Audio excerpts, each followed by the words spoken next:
Let's thank Andrew and Megan for sharing their story, shall we?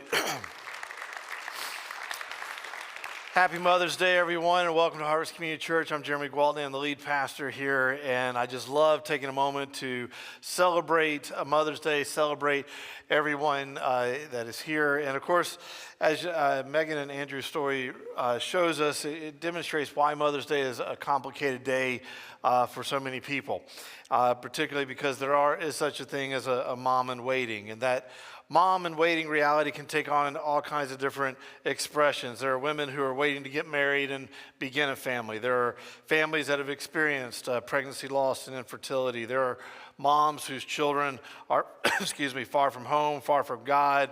Or there's a relationship broken. You may have had children that have passed away. And all of these emotions are here today. That's part of the reality of our lives. It's part of the reality of Mother's Day.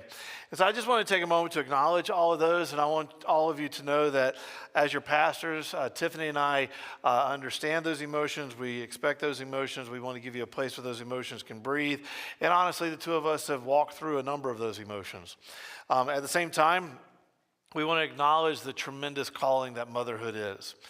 And I can't help but find it profound that a culture that is constantly and consistently trying to confuse things like sexuality or gender, we still have 2 days a year, Mother's Day and Father's Day, to acknowledge the supreme calling that we have of being moms and dads.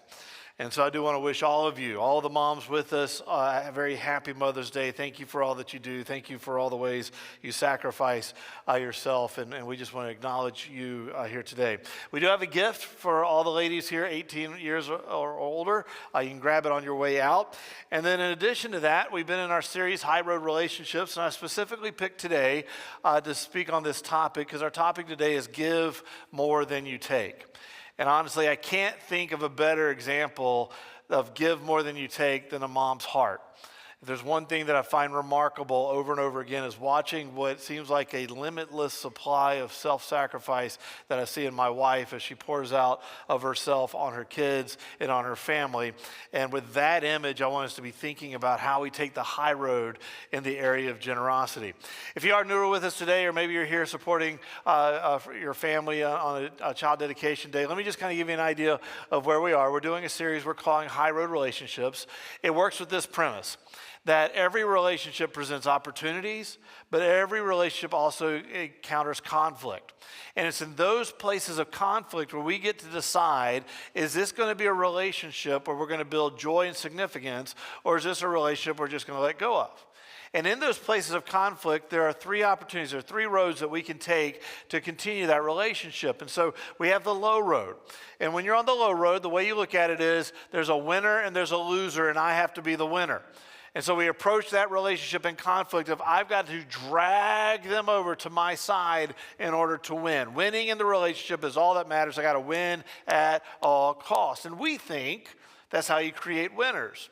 But in reality, not only do you not create a winner and a loser, you actually create a lose-lose situation, because the other person is going to lose in that conflict. But then over the course of your life, if you become known as someone that's going to win at all costs, you're not going to have a whole lot of relationships over time, which means it's a lose-lose proposition.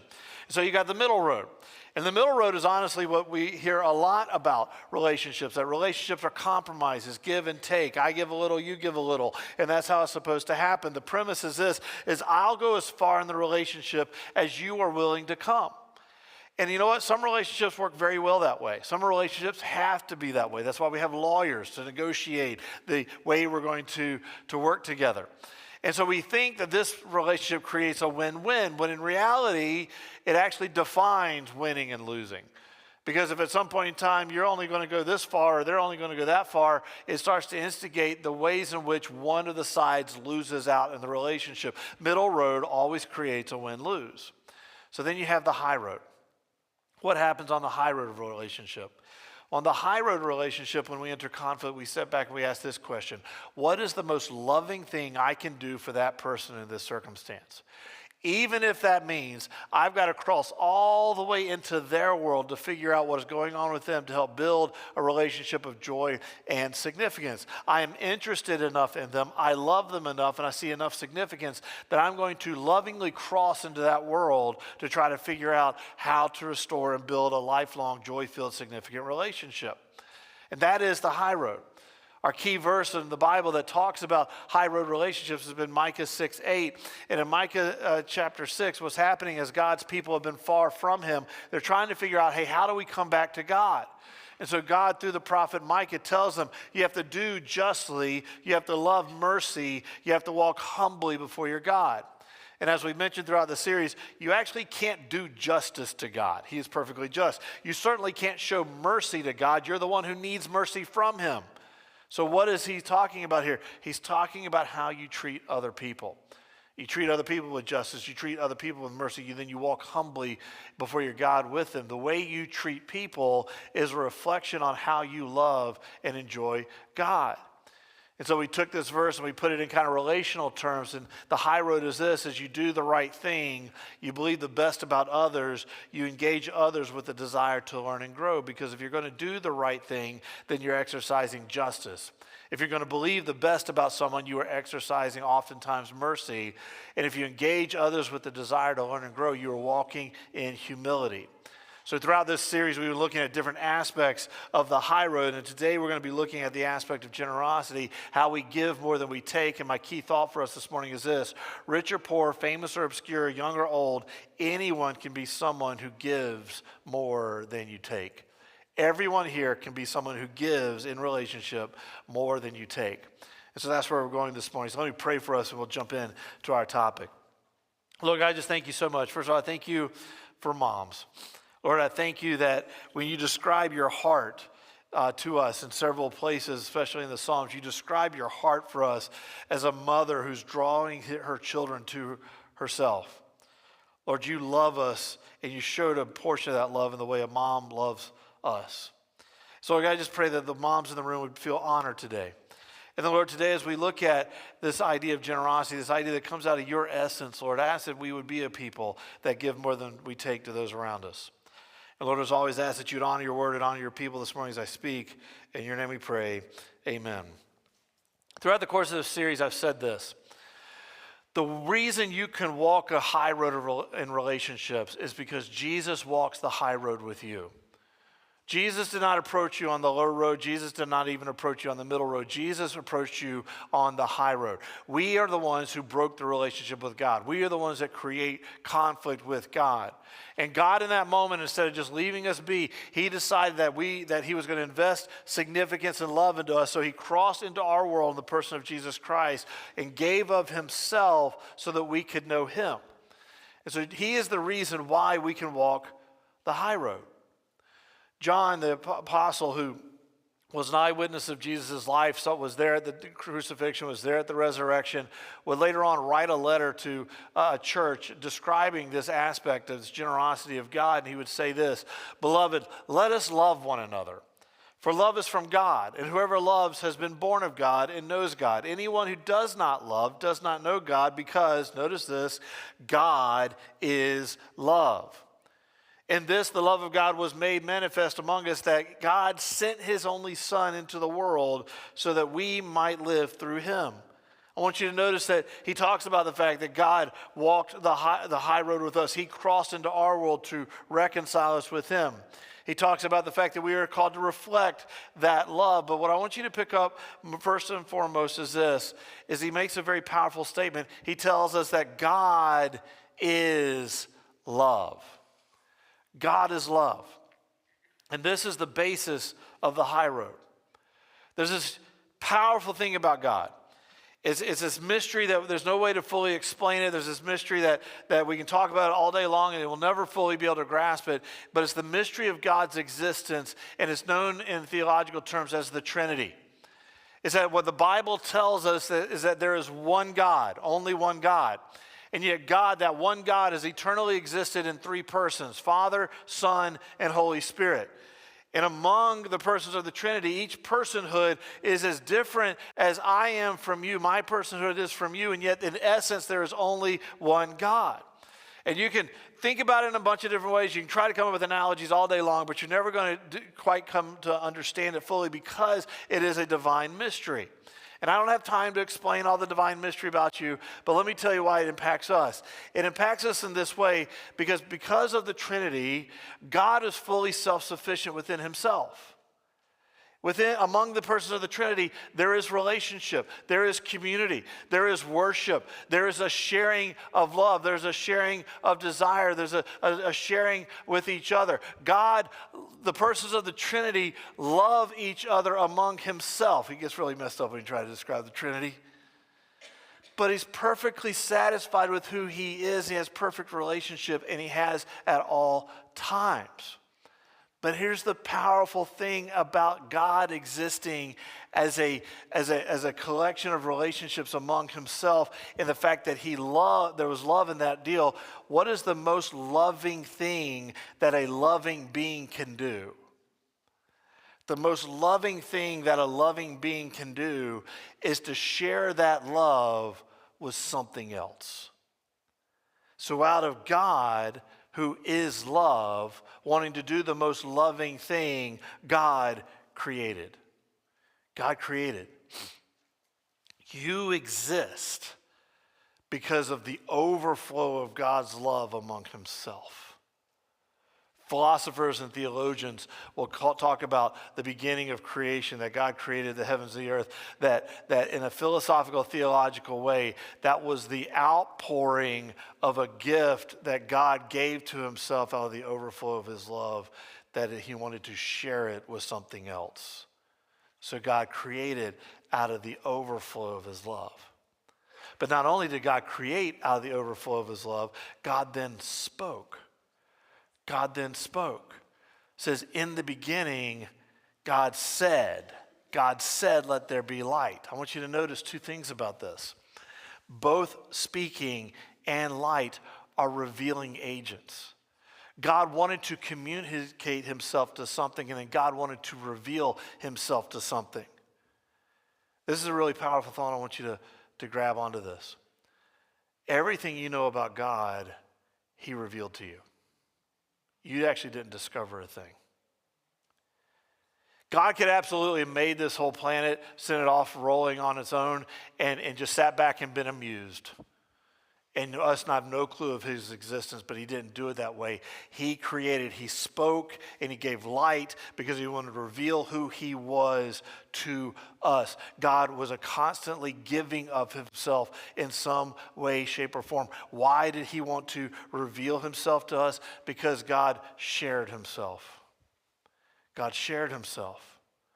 How did he share himself with you? He made you in his image. He crafted you after who he was. There's this powerful thing about who you are being made in the image of God.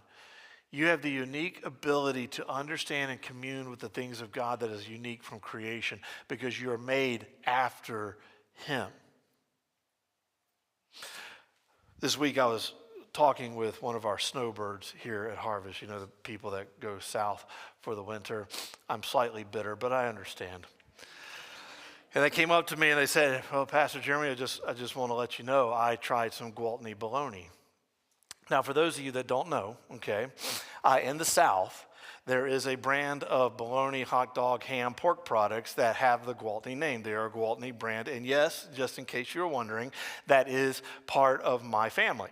All right, just in case, I know you came to church going, I wonder where Gwaltney comes from. Okay, just so you know, every single Gwaltney in the United States of America is related to each other. There's 6 different spellings of the name. They go back to 1635 when 3 brothers came over from the Welsh Irish area. All right, we've been everywhere in American history. You can't see American history without a Gwaltney there. We've been around, but when they settled, they created eventually a pig packing company that is known as Gwaltney, fill in the blank. And just so you know, if you're ever in the South and you see it, hot dogs, stay away from, they will destroy you. Bologna, not too bad. But it's all Gwaltney. Now, they sold out of the business years ago, but that's who I am.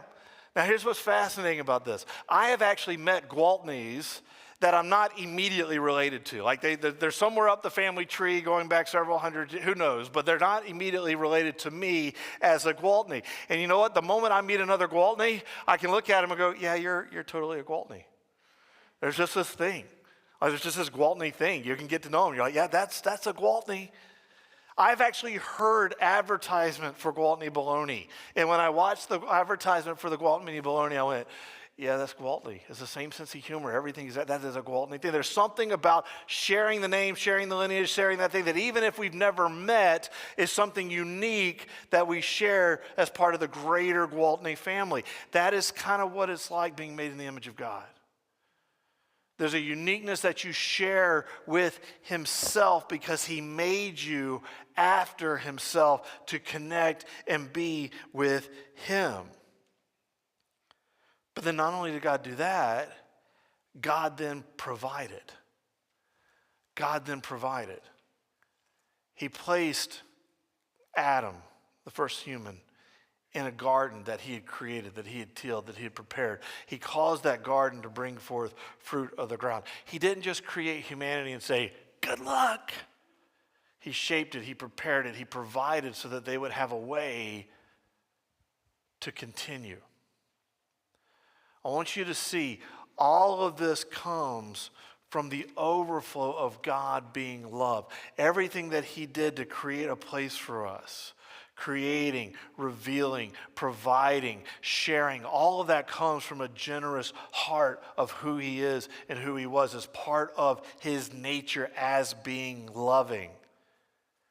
Now, of course, if you've read the Bible, you know that in Genesis chapter 3, it all falls apart. It's not a happy story in Genesis chapter 3.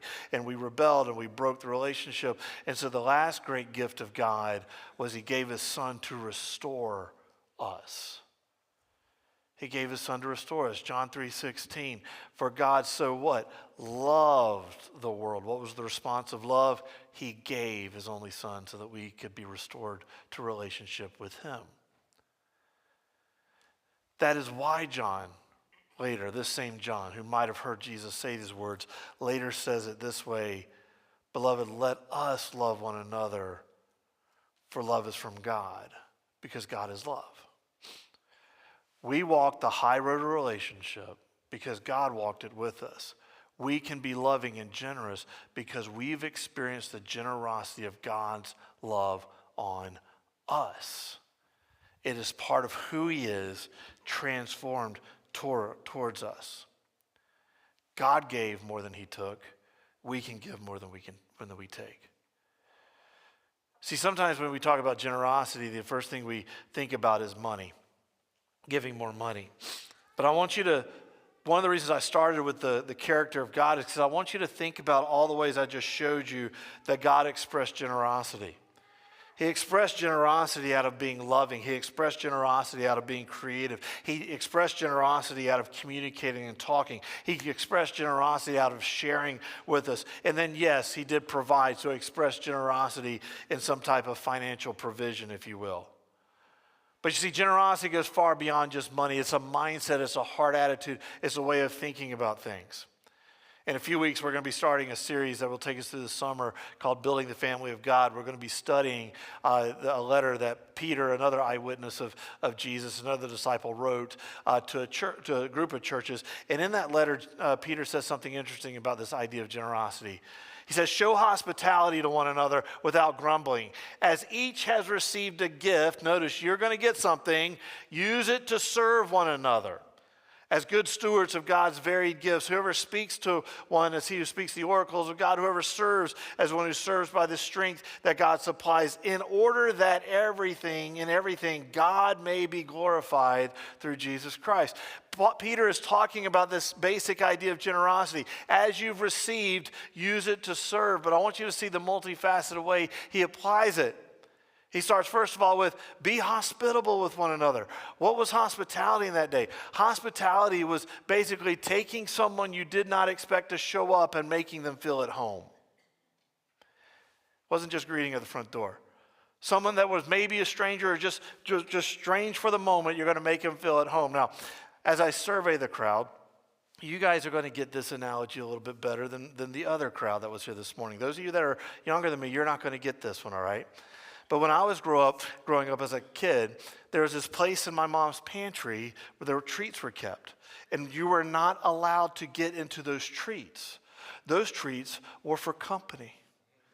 When company would come over. You see, young people, back in the day, if the phone rang in the house or someone knocked on the door, it was a mad dash to see who could get there first. Who's calling? Who's at the front door? We've got company. Nowadays, the phone rings, you look at, you don't unrecognized number. Oh, heck no, I'm not picking that thing up. Or goodness gracious, if someone rings the doorbell, will you expect someone? Will you expect someone? Keep the kids away. We don't know. Axe murderer at the door. But in our day, it was just ding dong. You're here. You were just in the area. Come in. Yeah, no, it's great. Sit down. And you go to the pantry and you pull out the treats that were for company. They were always the better treats too. Like you wanted company to get there. I'm ready for that. That's a hospitable mindset. At any given time, someone could show up and they're strange to the moment, but they're going to feel at home in the moment. And I've prepared to show you hospitality. When you're given something, give it to serve. Notice it talks about some of you are great at speaking. So when you speak, do it in such a way that you demonstrate generosity. This week we said goodbye to a tremendously wonderful person at our church, one of our cornerstones, Alita. And at the funeral, there were several people that were asked to share, and I remember talking with one of the people that were asked to share at her funeral, and she told me how many times she had practiced to be ready to share what she wanted to share. See, that's a mindset of generosity. This person meant something to me. There are going to be people there that want to remember her in such a way. I'm not going to stand up and just wing it. I'm going to prepare this gift that I've been given to do a good job. And we do that over. See, that's the generosity mindset. And see, there's different types of generosity that are out there. One is this, is you have open-hearted generosity. I desire to add value to others. Open-hearted looks at someone and says, I'm going to add value to your life. Paul says this in Philippians chapter 2. It says, let each of you look not only to his own interest, but also the interest of others. I love what Paul says here. Say, listen, it's okay for you to figure out your self-interest. It's okay for you to figure out how to make yourself better. It's okay to figure out how to increase your business or increase your ability to make money or increase your knowledge or increase your capacity. But don't do it just for you. Do it also for other people. Don't just make yourself better. Don't just go after that one thing just for you. Add in the other person. Look at how you have an open-minded way open-hearted way in which you can add value to the other person's life. When I was the ripe old age of 20, I thought my life was over. Because I knew I was called to ministry and that was not going well. There was a girl that I was dating. I thought we were going to get married. We had broken off. I was studying business in school and I hated every moment of it. But because of all the stuff that was going on in ministry and this girl, I was finally just said, I got to go talk to my pastor. So I went and I talked to my pastor and explained to him how my life was over at the ripe old age of 20.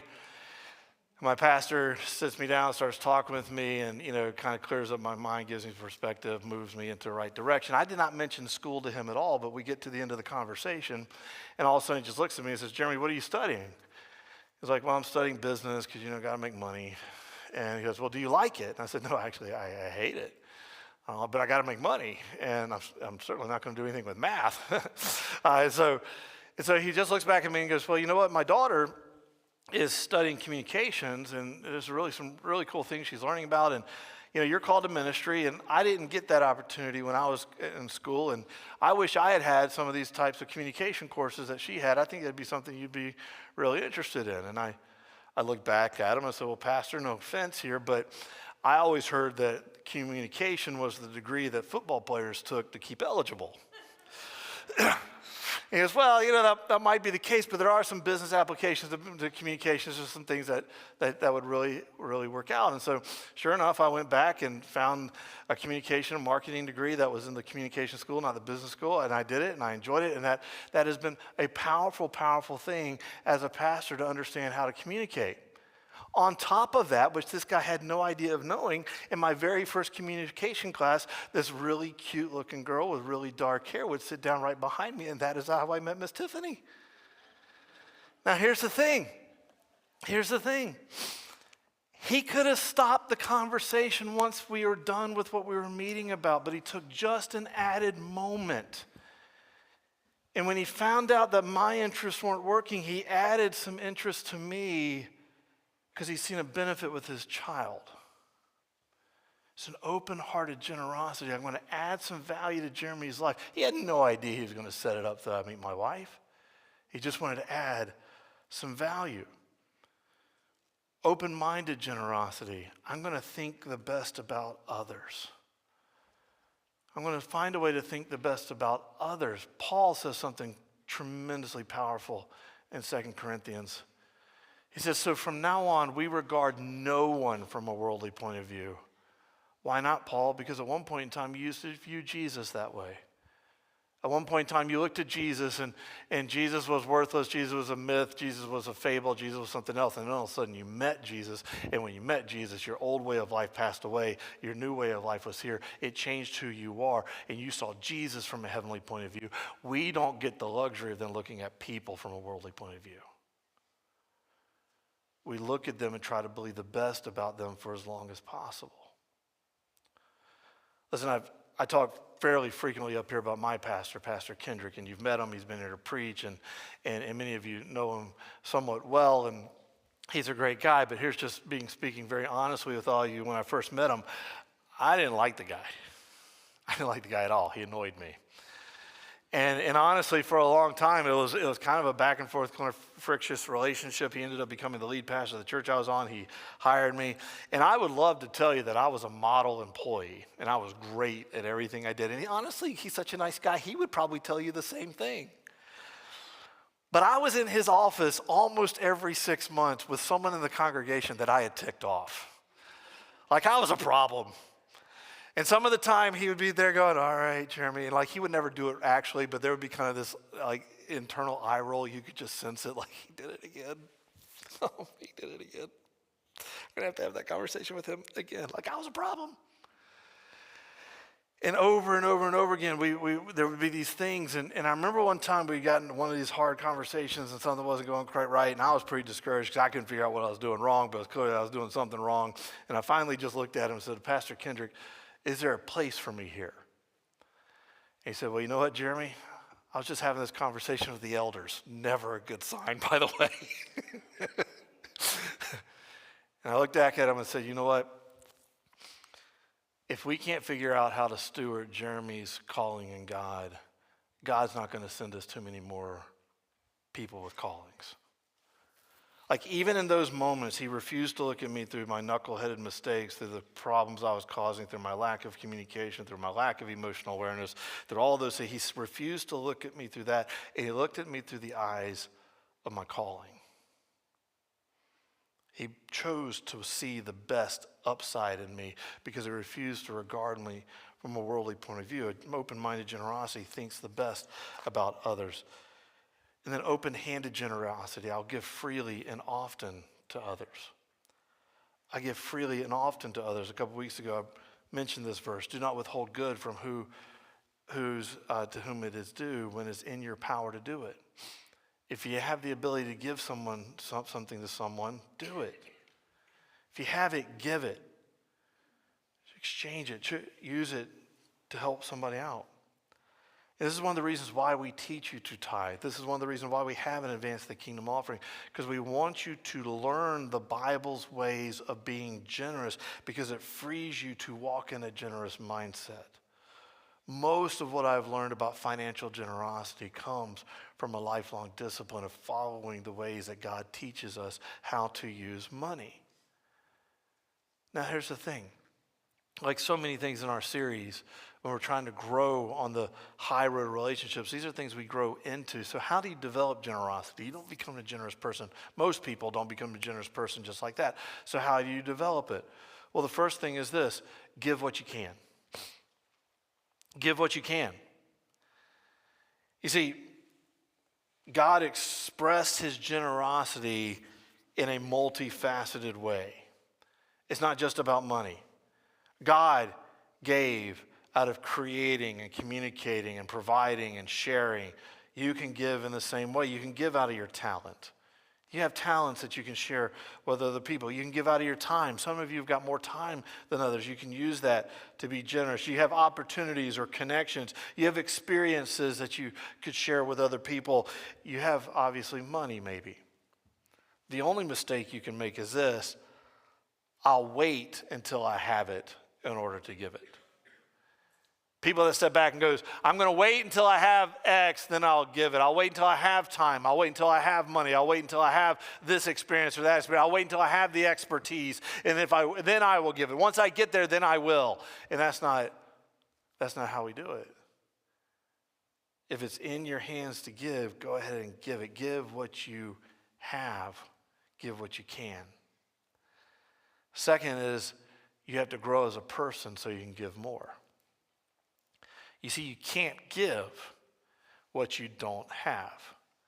One huge difference between you and God is that God gave out of his limitless supply. God gave out of his self-sufficiency. Newsflash, you aren't limitless and you are not self-sufficient. You have to grow in who you are, and so you grow as a person so you can give more as a person. Well, how in the world do I grow as a person? Well, the first thing you've got to do is you got to see that you need to grow. You got to step back and go, you know what? I need to grow as a person. I need to get better as a person. I need to get better at something. I need to look out and improve my own interests. But here's the deal. You can't just sit back and go, you know what? That's great. I just need to grow. No. Then you once you understand you need to grow, you got to target your growth.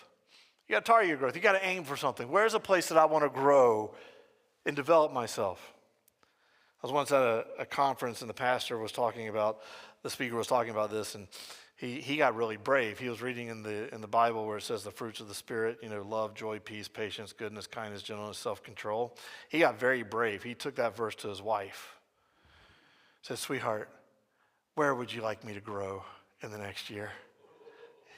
Yeah, you guys need to talk to your wives. That was a lot of honesty over there. Anyway, but she goes, sweetheart, you could really work on patience. So he targeted his growth to work on patience. And see, then though, you don't just go, oh, that's a great idea. You have to apply and practice what I've learned. Which means you got to figure out, how am I going to learn to be patient? Maybe there's a count to 10 rule, or maybe you step away, or maybe you increase some places in your calendar so you have some extra mental space. And then, of course, when someone makes you impatient, you got to step back and you got to figure out how to be patient. Like you got to apply, you got to learn, you got to look at it. And then, if that's not enough, you got to actually share. Like you actually have to be patient with others. But then, when you start to succeed in what it is that you're growing, you have to share it with others, because that's the whole point about generosity. You share it with others. It's not just stay up in the thought process. You start to use it and share it and do it with other people. And then, of course, you have to realize that you have to continue to grow for the sake of others. At the end of the year, the husband comes back to his wife, pulls out the gifts of the fruits of the Spirit, says, sweetheart, I've worked on patience the entire year. Which one of these would you like me to work on this year? And she looks back at him and says, you can still be working on patience. Because some of those things are going to be lifelong transformations. But it's a mindset of, I'm going to grow. I'm going to continue to grow so I can share part of who I am becoming with others. The last way you grow in generosity is you remember the generosity of God. You remember the generosity of God. You step back and you remember the fact that he created you. You remember the fact that he crafted you after his own image. You remember who he was, the good things that he's given to you, the blessings that he has shared with you. You remember his generosity, and out of that remembrance, you're generous with others. Why don't we bow our head and close our eyes for just a moment? I want to give you a real quick challenge, and then I want to pray. I want to just ask you this question. Who is it that this week you can show generosity to? Who's that person that maybe it's a phone call, maybe it's a conversation, you're being generous with communicating. Maybe you know they've been asking for your time and you've been too busy and you need to share your time with them. Maybe there's something you could do to serve them. Maybe it is a financial blessing. But who is it this week you can give to without taking?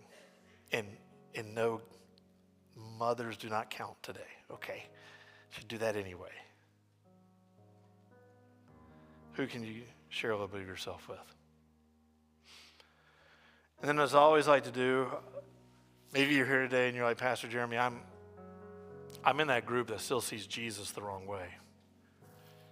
And I wouldn't say that I've got a relationship with him, but something about how you've described his love for me today, I want that relationship with him. And so if you're here today and you don't have a relationship with Jesus, but you like to start one, I'd love to just introduce you to him and help you on that journey. It's really not that hard. You just have to tell Jesus that you want to start a relationship with him, that you want to give your life to him, that you want to follow him. And so if that's you today, and you're willing to do that, then I just want to encourage you to pray this prayer with him. It's nothing magical about the words. It's just a way of inviting him to come and take over your life. So wherever you are right now, just quietly between you and him, just say something like this. Say, Jesus, I've viewed you the wrong way all this time. And I need your love. I need your generosity in my life. I need you to transform me into the person you've created me to be. And so, Jesus, I'm trusting in your life, your death, and your resurrection to forgive me of all my mistakes and sins, to cover my shame, and to make me alive in you. And I want to follow you starting today for the rest of my life and into eternity. Now, listen, if you just prayed that prayer, I want to ask one last thing of you. I'm not going to embarrass you, but I just kind of would love to know about it. So if you prayed that prayer, if you wouldn't mind just raising your hand, just so that I can see it, every head's bowed, every eye's closed. All right, very good. Very good. Lord, I just thank you so much for your incredible generosity. Generosity that not only created us in your image and set us up to be provided for, but Lord, a generosity that gave your only Son to recreate us into your image so that we could follow you and share your love with others for our entire life. We thank you for giving, Lord, in a way that we can never give back. In your name we pray, and all God's people said, amen. Why don't you all stand together? Pastor Adam's going to come out and close out the service for us. Thank you for being with us this Mother's Day. Pastor Adam, come on out.